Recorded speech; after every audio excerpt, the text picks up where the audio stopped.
शिवाजी महाविद्यालयात महात्मा गांधी आणि लालबहादूर शास्त्री यांची जयंती साजरी. उदगीर. शिवाजी महाविद्यालयामध्ये राष्ट्रपिता महात्मा गांधी आणि लाल बहादूर शास्त्री यांची जयंती साजरी करण्यात आली.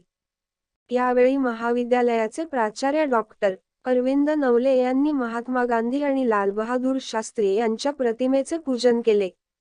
यावेळी उपप्राचार्य डॉक्टर आर.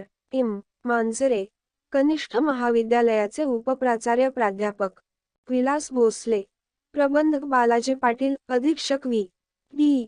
गुरनाळे, आर. एम. लाडके यांची उपस्थिती होती. यावेळी प्राचार्य डॉक्टर नवले म्हणाले, गांधीजी यांनी अहिंसेचे तत्वज्ञान जगभर पसरविले. अमेरिकन साम्राज्यवादाला धक्का देऊन भारताच्या दुसऱ्या प्रवाहाचे नेतृत्व केले. भारत देशाला स्वातंत्र्य मिळवून दिले. लाल बहादूर शास्त्री हे देशाचे दुसरे पंतप्रधान होते. त्यांनी जय जवान जय किसान हा नारा देऊन शेतकरी चळवळ गतिमान केली. कार्यक्रमाचे प्रास्ताविक जयंती समिती प्रमुख डॉक्टर सुरेश शिंदे यांनी तर आभार डॉ.